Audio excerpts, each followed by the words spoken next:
హసన్ షరీఫ్ గారు ప్రస్తుతం అంతా ఉన్నారు. నమస్కారం హసన్ షరీఫ్ గారు. ఏంటి మీకున్న మెయిన్ మోటో ఏంటి? ఎలక్షన్లో పోటీ చేయడానికి ఎటువంటి అర్హతలతో మీరు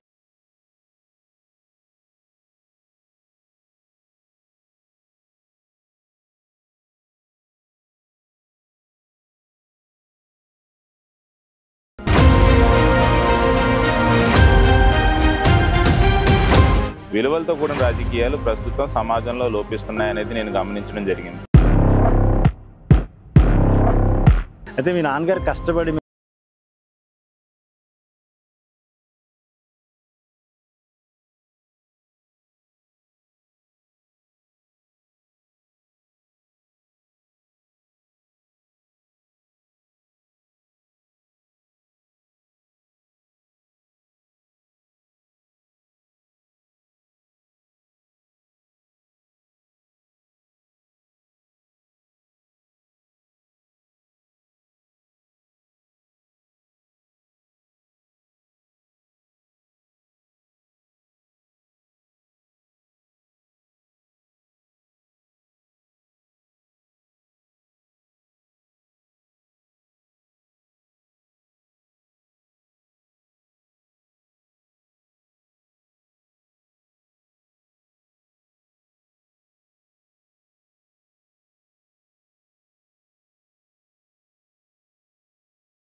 జరుగుతుంది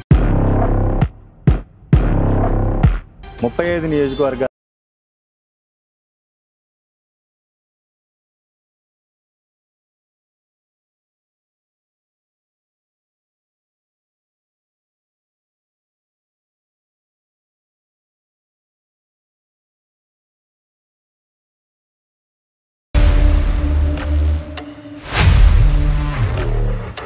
వారు ఏదైతే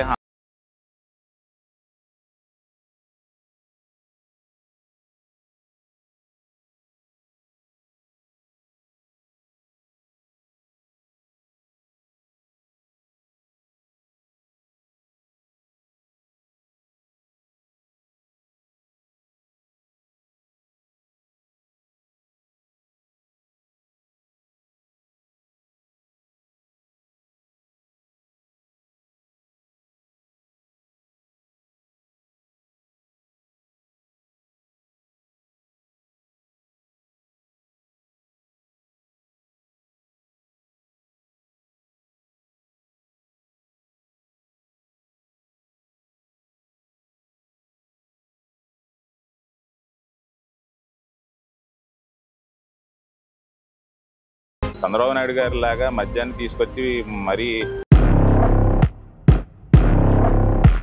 hi viewers, welcome to TV24. నేను మీ జర్నలిస్ట్ శ్రీధర్. రాష్ట్రంలో ఎమ్మెల్సీ ఎన్నికల కోలాహలం ప్రారంభమైంది. ఇప్పటికే స్క్రూటినీ వరకు జరిగి విత్డ్రాల్స్ కూడా జరిగిన పరిస్థితి అయితే ఉంది. ఇక ఎన్నికలు జరగడమే తరువాయి అన్న నేపథ్యంలో అనేక మంది యువత ఈ ఎన్నికల్లో పార్టిసిపేట్ చేస్తూ ఉన్నారు. అధికార పార్టీ ఇప్పటికే బలమైన అభ్యర్థుల్ని పోటీలో దింపగా మేము వెనకడికి వేసేదే లేదంటూ కూడా కొంతమంది యువకులు ఈ ఎన్నికల్లో పార్టిసిపేట్ చేస్తున్నారు. అటువంటి కోవకి చెందిన వ్యక్తే హసన్ షరీఫ్ గారు ప్రస్తుతం అంతా ఉన్నారు. నమస్కారం హసన్ షరీఫ్ గారు. ఏంటి సార్, మీరు కాకినాడలో చాలా సోషల్ వర్క్స్ చేశారు. మద్యపాన నిషేధంపై పెద్ద ఎత్తున ఉద్యమం కూడా నిర్వహించారు. అవును సార్. అయితే సడన్గా మీ ఎంట్రీ పొలిటికల్ వైపు జరిగింది. ఈ పొలిటికల్ ఎంట్రీ కాస్త ఇప్పుడు మీరు ప్రత్యక్ష ఎన్నికల్లో పోటీ చేస్తున్నారు. అవును సార్. ఏంటి మీకున్న మెయిన్ మోటో ఏంటి? ఎలక్షన్లో పోటీ చేయడానికి ఎటువంటి అర్హతలతో మీరు ముందుకు వెళ్తా ఉన్నారు? నా పేరు హసన్ షరీఫ్. నేను ఒక అల్పసంఖ్యాక వర్గానికి చెందినటువంటి వ్యక్తిని. చాలామంది వ్యతిరేకంగా ఏదైతే సమూహాలు ఒక వ్యక్తిపై కానీ ఒక మతంపై కానీ చేస్తున్నటువంటి అణిచివేతను ఎత్తుకోవాలి, దాన్ని తిప్పికొట్టాలి అనే ఒక ఆలోచన ఉంది. అదేవిధంగా విలువలతో కూడిన రాజకీయాలు ప్రస్తుతం సమాజంలో లోపిస్తున్నాయనేది నేను గమనించడం జరిగింది. నేను ఒక సాధారణ మధ్యతరగతి పౌరుడిని. మా నాన్నగారు ఒక లారీ డ్రైవర్ అయినప్పటికీ కూడా మమ్మల్ని ఎంతో కష్టపడి చదివించి మమ్మల్ని ఒక ఉత్తీర్ణుల స్థాయిలో తీసుకురావడం జరిగింది.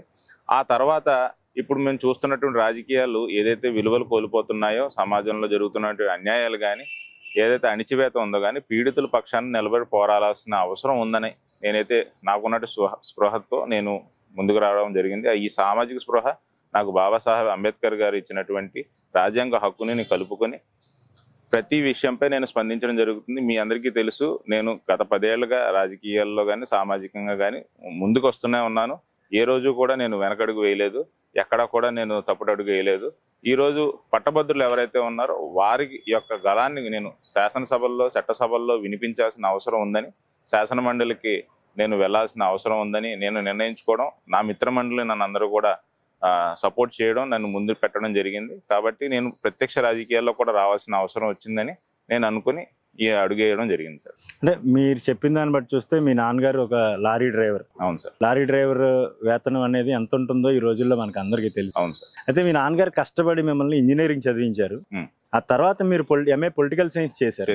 మీ ప్రొఫైల్ బట్టి చూస్తుంటే అంటే ముందు నుంచి మీకు రాజకీయాల్లోకి రావాలి, రాజకీయాల్లో ప్రజాసేవ చేయాలని ఒక లక్ష్యం ఏమైనా ఉన్నా? అసలు రాజకీయాలు అనేవి మన దృష్టిలో, మన సామాన్య మధ్యతరగతి పౌరుల్లో ఎక్కడ కూడా ఆ వైపే చూడం సార్. ఎందుకంటే మీకు అందరికీ తెలిసిందే, మనం కష్టపడి చదువుకోవడం, మన కాళ్ళ మీద మనం నిలబడడం, కుటుంబాన్ని పోషించుకోవడం, ఇది ఒక బౌండరీలోనే ఒక మధ్యతరగతి పౌరుడి యొక్క జీవితం గడుపుతాం.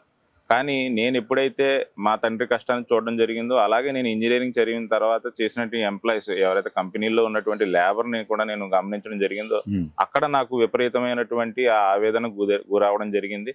అక్కడ వాళ్ళు ఎంత కష్టపడుతున్నా సరే వాళ్ళకి శ్రమకు తగ్గ ఫలితం దొరకపోవడం, వాళ్ళ యొక్క కష్టాలను నేను చూడడం, అధిక ధరలు, ఇవన్నీ కూడా నన్ను ఆలోచింపజేయడం జరిగింది. అప్పుడు నేను అక్కడి నుంచి కూడా ఒక అడుగు ముందుకేసి, సరే రాజ్యాంగం అంటే ఏముంది, ఇక్కడ రాజకీయాలు అంటే ఏముంది, సామాజిక జీవితానికి రాజకీయ జీవితానికి ఈ రెండింటికి మధ్యలో నలిగిపోతున్న మధ్యతరగతి పౌరుడి యొక్క జీవితాన్ని నేను అధ్యయనం చేయడం జరిగింది.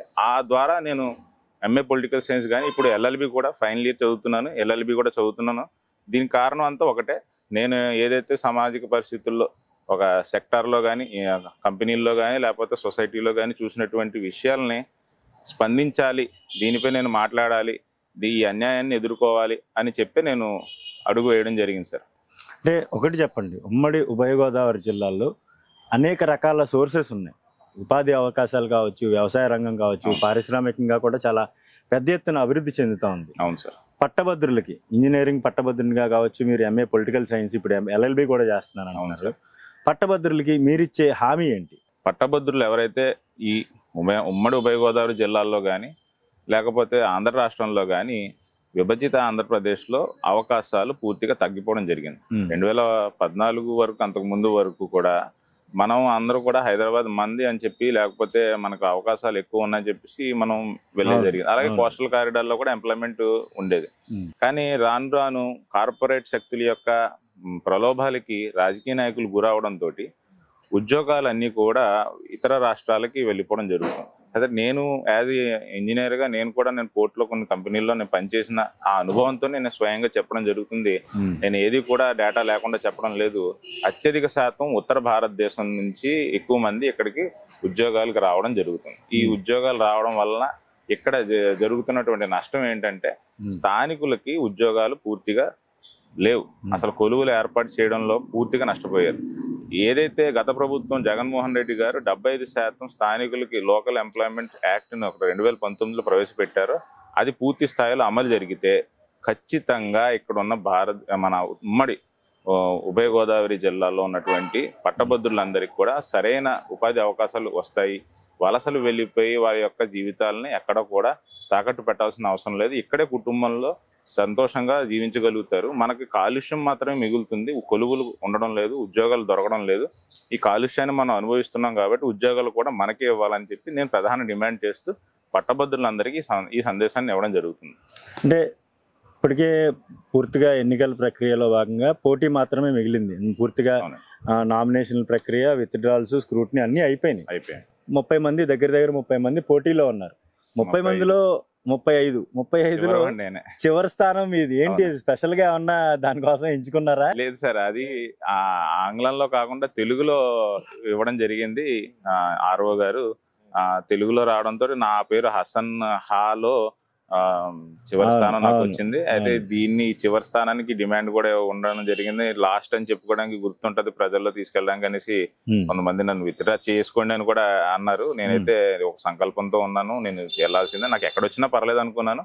చివరిగా వచ్చింది, మీరు చెప్తున్నారు కాబట్టి నాకు ఇంకా మంచిది అనుకుని లాస్ట్ లో నేనున్నా సరే మొదటి నాకు ఇవ్వండి అని చెప్పేసి నేను ఎవరైతే పట్టభద్రులను నేను విజ్ఞప్తి చేస్తున్నానో, నా అలాంటి ఒక మధ్యతరగతి పౌరుడికి మీరు ఇచ్చే ఆ ఓటు, అమూల్యమైన ఓటు మీ జీవితాలనే కాదు మొత్తం యొక్క సమాజంలో జీవితాలని మార్పు తీసుకొచ్చే విధంగా నేను కృషి చేస్తానని TV24 ద్వారా నేను మా వ్యూయర్స్ కానీ పట్టభద్రులను కానీ విజ్ఞప్తి చేసుకుంటున్నాను. 35 నియోజకవర్గాలు ఉన్నాయి మొత్తం ఈ 2 జిల్లాల్లో కలిపి, 5 పార్లమెంట్ సెగ్మెంట్లు. అవునండి. ఇప్పటి వరకు ఎన్ని నియోజకవర్గాలు పర్యటించారు? ఎంతమందిని కలిశారు? ఓటర్స్ ఎంతమందిని కలిశారు? నేను ఇప్పుడు కాదు సార్, నేను నవంబర్లో ఏదైతే నోటిఫికేషన్ వస్తుంది అనే ముందే ప్రకటన జరిగిందో, అధికారిక ప్రకటన, అప్పటి నుంచి దాదాపు 3 నెలల నుంచి నేను పర్యటనలు చేయడం జరుగుతుంది. ఎందుకంటే నాకు ఉన్నటువంటి అవకాశాన్ని సద్వినియోగం చేసుకోవాలని చెప్పి నాకున్న ఏదైతే సోర్సెస్ ఉన్నాయో వాటిని అన్నిటిని నేను చదువుకున్నప్పుడు ఉన్నటువంటి మిత్రులందరినీ కూడా నేను కలవడం, వాళ్ళందరికీ అప్పటికే నేను ఇన్ఫర్మేషన్ ఇవ్వడం జరిగింది. ఇప్పటికి దాదాపు నేను 70% నియోజకవర్గాలను కవర్ చేయడం జరిగింది. ఎక్కువగా ఏజెన్సీ ప్రాంతాలు, జంగారెడ్డిగూడెం, బుట్టాయిగూడెం ఆ ప్రాంతాలను ఇంకా టచ్ చేయలేదు. ఈ నామినేషన్ ప్రక్రియ అయిన తర్వాత ఇప్పుడు ఆ ప్రాంతాలను నేను ఫోకస్ చేయడం జరుగుతుంది. మీకు కూడా తెలుసు, ఇప్పుడు మీరు 4 రోజులుగా అడుగుతున్న ఇంటర్వ్యూ నేను రాత్రి 2-3 అయిపోతుంది నాకు పర్యటనలో. నేను అసలు ఇప్పుడు కూడా నేను బయలుదేరాల్సిన అవసరం ఉంది. అయినా మీరు ఇంకా రేపు మీరు అవకాశం అందుబాటులో ఉండరని చెప్పేసి నేను కూడా సోషల్ మీడియా ద్వారా అయితే ఎక్కువగా వాళ్ళకి రీచ్ అవుతానని ఈ ఇంటర్వ్యూలో కూడా నేను పార్టిసిపేట్ చేయడం జరుగుతుంది. తప్పకుండా నేను అందరినీ రీచ్ అవుతాను. ఇప్పటికే చాలా వరకు రీచ్ అయ్యాను. నాకు అనేక కాల్స్ రావడం జరుగుతుంది, అనేక మెసేజ్లు వస్తున్నాయి, నన్ను అభినందిస్తున్నారు. నాకు అదే సంతోషం. నేను ఇప్పుడే విజయం పొందినటువంటి ఒక ఆనందమైనటువంటి సందర్భంలోనే ఉన్నాను. అదే మీ అనుభూతి చక్కగా వివరించారు. అయితే ఒక సూటి ప్రశ్న, 35 నియోజకవర్గాల్లో కూడా కూటమి అభ్యర్థులే విజయం సాధించారు గత ఎన్నికల్లో. అవునండి. ఇప్పటికే కూటమి ఒక అభ్యర్థిని ప్రకటించింది, ఆయన కూడా విస్తృతంగా పర్యటిస్తా ఉన్నాడు. ఆయనకి మీకు మధ్యన అంటే సోషల్ మీడియాలో కూడా ముగ్గురు మధ్యనే ప్రధాన పోటీ అని చెప్పేసి కూడా చెప్తా ఉన్నారు. అవునండి. ఆ పోటీలో భాగంగా మీకు కూటమి అభ్యర్థికి, మరోవైపు PDF అభ్యర్థి, ఈ ముగ్గురు మధ్యన ఉండే పోటీలో మీ స్థానం ఏముంటుందని సూటిగా చెప్పండి. నేను సూటిగా చెప్తున్నాను సార్, నా స్థానం మొదటిదే ఉంటుంది. ఎందుకంటే సోషల్ మీడియా ఇప్పుడు చెప్పారు, మొదటి 3 వరుసల్లో మేము పోటీలో ఉన్నాం.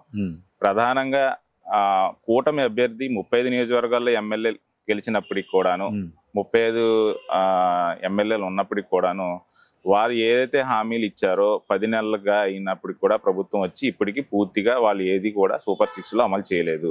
మరి ఏ మొహం పెట్టుకుని ఆయన వచ్చి ఇప్పుడు ఓటర్లను అడుగుతారు? ఇప్పుడు పట్టభద్రులు అంటే సామాన్య వ్యక్తుల కన్నా పట్టభద్రులు ఇంకా ఉన్నతంగా ఆలోచిస్తారు. వారు అన్ని పరిశీలించరా? ఏమవుతుందో ఏం జరుగుతుందో వాళ్ళు చూడరా? అంటే బయటికి ఎక్కడ కూడా కనబడరు, కానీ ఓటు రూపంలో వాళ్ళు తప్పకుండా సమాధానం చెప్తారు. నాకు ఆ కాన్ఫిడెన్స్ ఉంది. రెండోది, మొదటి సంతకం చంద్రబాబు నాయుడు గారు DSC నోటిఫికేషన్ మీద ఇవ్వడం జరిగింది. మరి మొదటి సంతకాన్ని ఇప్పటి వరకు కూడా 9 నెలలైనా అమలు చేయలేదు, దాన్ని నోటిఫికేషన్ ఇవ్వలే. మళ్ళీ ఎలక్షన్ వచ్చేసినప్పుడు ఇప్పుడు ప్రకటన చేస్తున్నారు, ఎలక్షన్ నోటిఫికేషన్ అవగానే నేను ఇస్తానని. ఇది కూడా బూటకమే కదా, ఎందుకంటే ఎలక్షన్ ముందు ఇచ్చే అబద్ధాలపు హామీలతో చంద్రబాబు నాయుడు గారు ఏ రోజు కూడా పూర్తిగా అమలు చేయలే. మరి అటువంటి పార్టీ నుంచి వచ్చినటువంటి ఆ క్యాండిడేట్కి ఏ విధంగా పట్టభద్రులు కానీ నిరుద్యోగులు కానీ మద్దతు ఇస్తారని మీరు కానీ మన ప్రజలు కానీ అనుకుంటారు? తప్పకుండా అతనైతే నాకు తెలిసి నైతిక విలువలతో ఇచ్చిన హామీలను నిరూపించుకొని గెలిచే అవకాశం అయితే లేదు. ఏదో తాయిలాలు ఇచ్చి గెలాలి, ఇప్పటికే తాయిలాలు ఇచ్చే అవకాశం ఉందని తెలుస్తుంది. అంటే మీరు సేవారంగంలోకి అడుగుపెట్టిన తొలినాళ్లలో మీరు సొంతంగా ఉద్యమాలు చేశారు, రకరకాల ఆర్గనైజేషన్స్, మీ ముస్లిం మైనారిటీ కమ్యూనిటీకి సంబంధించిన ఆర్గనైజేషన్స్ మెయింటైన్ చేశారు. అవునండి. సారా వ్యతిరేక ఉద్యమం చేశారు, మద్యపాన వ్యతిరేక ఉద్యమం చేశారు. అయితే కాలక్రమేణా మీ అడుగులు వైఎస్ఆర్ కాంగ్రెస్ పార్టీ వైపు పడినాయి. అవునండి. చాలా క్రియాశీలకంగా కూడా పనిచేశారు కాకినాడలో. అవునండి. ఇప్పుడు పార్టీ సపోర్ట్ ఏమైనా ఉందా? వైఎస్ఆర్ కాంగ్రెస్ పార్టీకి సంబంధించి సపోర్ట్ మీకు ఏ విధంగా ఉంది? మీరు అడిగిన ప్రశ్నలోనే ఆన్సర్ ఉంది సార్. ఎందుకంటే నేను ఏదైతే మద్యపాన నిషేధానికి నడుం బిగించానో అదే మద్యపాన నిషేధం అనేది జగన్మోహన్ రెడ్డి గారి నుంచి రావడం నన్ను కూడా ఆకర్షితం చేసింది. నేను పార్టీలోకి వెళ్ళడానికి కారణం కూడా అందులో ఒక భాగమే. ఏదైతే ధరలు పెంచడమో లేకపోతే వేరే ఏదైనా సరే పూర్తిగా నియంత్రించే ప్రయత్నం అయితే ఆయన తొలి అడుగు వేశారు. చంద్రబాబు నాయుడు గారి లాగా మద్యాన్ని తీసుకొచ్చి మరీ మాల్స్ లో పెట్టే ప్రయత్నం చేయలేదు. మద్యాన్ని విపరీతంగా ఇప్పుడు కూడా మద్యాన్ని విపరీతంగా సేల్ చేసే ప్రయత్నం చేశారు. ఆయన కంట్రోల్ చేసి కట్టడి చేసి టైమింగ్స్ కానీ లేకపోతే ధరలు పెంచడం కానీ నియంత్రణ అయితే చేయడం జగన్మోహన్ రెడ్డి గారు చేశారు. అదొకటి ఆకర్షించుకున్నాం. రెండోది ఏంటంటే చంద్రబాబు నాయుడు గారికి కానీ జగన్మోహన్ రెడ్డి గారి ప్రధాన కారణం, చంద్రబాబు నాయుడు గారు పూర్తిగా కార్పొరేట్ వ్యవస్థకి అనుకూలంగా ఉంటారు, మధ్యతరగతి పేద ప్రజలకి దూరంగా ఉంటారు. ఈ జగన్మోహన్ రెడ్డి గారు అయితే పేద వర్గాలని ఆకట్టుకోవడంలో, మధ్యతరగతి మాలాంటి పౌరులను ఆకట్టుకోవడంలో ఆయన తొలి అడుగులో ఉన్నారు. ఇళ్ళు నిర్మించడం కానీ, సంక్షేమ పథకాలు కానీ వగేరా వగేరా ఇవన్నీ కూడా మాకు దగ్గరయ్యి మేము ఆ పార్టీకి అనుకూలంగా పనిచేయడం జరిగింది. కాబట్టి వైసీపీలో మేము ఉన్నాం. ఇప్పుడు వైసీపీలో నేను క్రియాశీలకంగా లేకపోయినప్పటికీ కూడాను నాకున్నటువంటి వ్యక్తిగత అభిమానులు ఎవరైతే ఉన్నారో, నాకున్నటువంటి ఫాలోవర్స్ కానీ, నాకున్న మిత్రులు కానీ వారందరూ కూడా ఇండైరెక్ట్గా వైసీపీలో నాకు పనిచేయడం జరుగుతుంది. అధికారికంగా పార్టీ ప్రకటన లేకపోయినప్పుడు కూడా నాకు మద్దతు అయితే ఉంది. అయితే సింగిల్ పాయింట్ ఒకటే ప్రశ్న, అజెండా ఏంటి మీది? ప్రజల్లోకి కానీ ఓటర్స్లోకి, పట్టభద్రులైన ఓటర్స్లోకి వెళ్ళినప్పుడు మీరు ఎటువంటి హామీలు ఇస్తున్నారు? అవి అమలు చేసేందుకు మీ దగ్గర ఉన్న ప్రణాళికలు ఏంటి? నేను పెద్దగా హామీలు ఏమి ఇవ్వలేదు సార్. మూడు ఎజెండాలు నేను చెప్పడం జరుగుతుంది. 3 పాయింట్లు, 3 పాయింట్స్ ఎజెండా ఏంటంటే, మొదటిగా 75% లోకల్స్కి ఎంప్లాయ్మెంట్ ఇవ్వాలి. ఇది ఆల్రెడీ చట్టం చేసి పెట్టి ఉంది. ఇది అమలు చేయడమే లేటు. నేనైతే దీనికి పెద్దగా శ్రమించాల్సిన అవసరం లేదు. ఆ చట్టాన్ని తీసుకొచ్చి ఆ జీవోతో నేను ఇంప్లిమెంట్ చేసి అన్ని కంపెనీల ద్వారా ఆ జాబితా తెప్పించుకొని ఇంప్లిమెంట్ చేస్తాను. గెలవగానే మొదటగా నేను చేసే పని అది. అలాగే స్కిల్ డెవలప్మెంట్, రానున్న ఎవరైతే భావితరాలు ఉన్నారో వారు 10వ తరగతి నుంచి వారికి స్కిల్ డెవలప్మెంట్ సెంటర్స్ ప్రతి మండలానికి ఏర్పాటు చేసి, అది కష్టమైనప్పటికీ కూడా వాళ్ళ యొక్క నైపుణ్యత శాతాన్ని నేను పెంచితే ఇటు కంపెనీలకు కానీ అటు ప్రభుత్వానికి కానీ ఎటువంటి ప్రాబ్లం లేకుండా వీళ్ళు బయటికి రాగానే ఉద్యోగాలు పొందుతారు. ఇది రెండోది. ఇలా ఇచ్చినటువంటి ఎవరైతే 70% ఇంప్లిమెంట్ ఇస్తున్నారో ఆ కంపెనీలకి రాయితీలు ఇచ్చి ప్రోత్సహించే ఒక పని. ఈ మూడింటిని నేను ఇంప్లిమెంట్ చేస్తానని, దీని ద్వారా నేను నిరుద్యోగాన్ని దూరం చేసి ఉపాధి అవకాశాలను పెంచుతానని పట్టభద్రులకి హామీ ఇస్తున్నాను. మీరు కలిసిన ప్రతి నియోజకవర్గంలో ఓటర్స్ ఎవరైతే ఉన్నారో వీళ్ళు మీ పట్ల ఎటువంటి ఆప్యాయత కానీ, అనురాగం కానీ, లేదంటే మీకు ఏ విధమైన మద్దతు తెలుపుతా ఉన్నారు? వాళ్ళ నుంచి వస్తున్నటువంటి మద్దతు మీకు ఎలా అనిపిస్తా ఉంది? నాకైతే వాళ్ళ యొక్క మద్దతుని చూస్తే చాలా ఆనందం వేస్తుంది. నాకు నిద్ర ఆహారం లేకపోయినా సరే వాళ్ళ కోసం పనిచేయాలనే ఒక తపన అయితే రావడం జరుగుతుంది. నిజంగా నాలాంటి ఆలోచన కలిగినటువంటి యువకులు ఈ సమాజంలో ఉన్నారు, ఇంకా బతికే ఉన్నారని ఏదైతే ఈ పర్యటనలో నేను కూడా తెలుసుకోవడం జరుగుతుంది. ముఖ్యంగా యువకులు అయితే నాకు రెడ్ కార్పెట్ వేసి స్వాగతం పలుకుతున్నారు. యువకులు రాజకీయాల్లో రావాలని చెప్పేసి యువకులు కానీ, సీనియర్ సిటిజన్స్ కానీ వారందరూ కూడా స్వాగతించారు. ఇప్పటి వరకు కూడా నేను చేసిన పర్యటనలో ఎక్కడ కూడా నాకు మైనస్ అయితే చూడలేదు. ప్లస్ ఉంది, పాజిటివ్గానే రెస్పాన్స్ వస్తుంది. మరింత ముందుకు వెళ్ళే అవకాశం ఉందని నేను ఈ సందర్భంగా తెలుపుకుంటున్నాను. అయితే చివరిగా కాకినాడ ప్రాంతానికి చెందిన మీరు, కాకినాడలో అనేక పరిశ్రమలు ఉన్నాయి. మీరు చెప్తున్నటువంటి 75% లోకల్ ఎంప్లాయ్మెంట్ ఇప్పించాలి. ఆ పరిశ్రమల్లో ఉన్నటువంటి టెక్నికల్ ఏదైతే కొన్ని జాబ్స్ ఉంటాయో ఆ టెక్నికల్ జాబ్స్ కి సంబంధించి ఇక్కడ కావాల్సినటువంటిది ఒక నైపుణ్యాభివృద్ధి కేంద్రం కావాలండి. అటువంటి వాటికి ఏమన్నా ప్రణాళికలు చేసుకున్నారు? అవును సార్. మా యొక్క మీరు పాంప్లెట్ కానీ నా యొక్క మేనిఫెస్టోలో చూస్తే నేను 20 అంశాలు నేను తీసుకోవడం జరిగింది. 20 అంశాలు ఏవైతే ఇప్పుడు ప్రస్తుతం మనకు తెలిసింది ఇంజనీరింగ్, డాక్టరో లేకపోతే ఇంకోటి మాత్రమే చెంత అవగానే దీని మీద దృష్టి పెట్టడం. ఈ నారాయణ చైతన్య కాలేజీల్లో ఎంపీసీయా, బైపీసీయా ఇవి చదివితేనే మనిషి, ఇవి కాకపోతే ఇంకొకటి లేదు అనే ఒక అభద్రతా భావాన్ని లేకపోతే గందరగోళాన్ని సృష్టించడం జరిగింది. కాబట్టి నేను 10వ తరగతి నుంచి ప్రభుత్వ పాఠశాలల్లో ఆ యొక్క సిలబస్లోనే కెరీర్ గైడెన్స్ అనేది నేను ఏర్పాటు చేసి స్కిల్ డెవలప్మెంట్ని ఏర్పాటు చేయడం ద్వారా ఇక్కడ ఉన్నటువంటి వివిధ ఇండస్ట్రీస్, మీకు ఆక్వాకల్చర్ తీసుకోండి, లేకపోతే ఫార్మటికల్ కంపెనీస్ ఉన్నాయి, పోర్ట్లు ఉన్నాయి, ఎక్స్పోర్ట్లు ఉన్నాయి, ఇంపోర్ట్లు అవుతున్నాయి, ఇక్కడ షిప్పింగ్ కంపెనీస్ ఉన్నాయి, వివిధ రకాల ఆయిల్ కంపెనీస్ ఉన్నాయి, రిగ్గులు ఉన్నాయి. ఇక చాలా కంపెనీస్ మనం చూసుకుంటే ఆ అన్నిటిలోనూ కూడా టెక్నికల్గా ఉన్నటువంటి వ్యక్తులనే ఎక్కువగా తీసుకుంటారు, టెక్నికల్గా అనుభవం ఉన్నటువంటి. అదేవిధంగా మనకు సాఫ్ట్వేర్ హబ్ను కూడా ఇక్కడ తీసుకురావచ్చు. సాఫ్ట్వేర్ హబ్ అయితే ఇప్పుడు ప్రజెంట్ అంతా కూడా వర్క్ ఫ్రమ్ హోమే జరుగుతుంది. సో ఇది ప్రత్యేకించి హైదరాబాద్, బెంగళూరు లాంటి మెట్రో సిటీస్లోనే ఉండాల్సిన అవసరం లేదు. ఎక్కడైనా సరే మనం ఒక సాఫ్ట్వేర్ ఇండస్ట్రీని కూడా తీసుకురావచ్చు. కాబట్టి ఇవన్నీ కూడా ఇంప్లిమెంట్ చేసి ఇండస్ట్రీ రంగాన్ని ఇంప్రూవ్మెంట్ చేస్తే ఎంప్లాయ్మెంట్ కూడా చక్కగా జరుగుద్ది. రెవెన్యూ అంతా కూడా మన రాష్ట్రంలో ఉంటుంది, పక్క రాష్ట్రాలకు వెళ్ళదు అనేది నా యొక్క ఎజెండా, ప్రధాన ఎజెండా. కాబట్టి ఎంప్లాయ్మెంట్ పెంచే మాత్రమే దృష్టి పెడుతున్నాను నేను ప్రస్తుతానికి. కుల మతాలకు అతీతంగా మనిషి యొక్క ఆకలి, నిరుద్యోగం మాత్రమే ప్రధాన సమస్య భారతదేశంలో ఉంది. ఎప్పుడైతే 2014లో మోడీ గారు గద్దెనెక్కారో ప్రతి సంవత్సరం 2 కోట్ల ఉద్యోగాలు అని చెప్పారు. అది ఇప్పటికీ అమలు చేయలేదు. మరి అన్ఎంప్లాయ్మెంట్ రేటు అలా పెరుగుతూనే పోతుంది. ఆంధ్ర రాష్ట్రంలో కూడా అన్ఎంప్లాయ్మెంట్ ఎప్పుడూ లేని విధంగా 6% ఇప్పుడు ఉంది. కాబట్టి ఇవన్నీ కూడా తగ్గించాల్సిన అవసరం ఉందని నేను ఈ యొక్క రాజకీయంగా ముందుగడుగు వేసి నా యొక్క ఆలోచన విధానాన్ని పట్టభద్రుల్లో తీసుకెళ్లే ప్రయత్నం చేయడం జరుగుతుంది. రైట్ హసన్ షరీఫ్ గారు, మీతో మాట్లాడడం మాకు చాలా సంతోషం. చట్టసభల్లో అడుగు పెట్టాలన్న మీ ఆకాంక్ష నెరవేరాలని మేము కూడా తప్పకుండా కోరుకుంటున్నాం. Thank you sir. ఇదండి హసన్ షరీఫ్ గారితో మన భేటీ ఈరోజు. అయితే యువత రాజకీయ రంగం వైపు అడుగులు వేయాలని మనస్ఫూర్తిగా ఆయన కోరుకుంటున్నారు. రానున్న భవిష్యత్ అంతా కూడా యువతదే కాబట్టి అన్ని రంగాల్లో ఏదైతే ఉపాధి ఉద్యోగ అవకాశాలతో పాటు రాజకీయ రంగంలో కూడా ప్రవేశించి ప్రజలకు సేవ చేయడంతో పాటు ఉపాధి అవకాశాలు మెరుగుపరచాలనే తన అకుంఠిత దీక్ష ఖచ్చితంగా నెరవేరాలని కూడా మనం కూడా ఆశిద్దాం.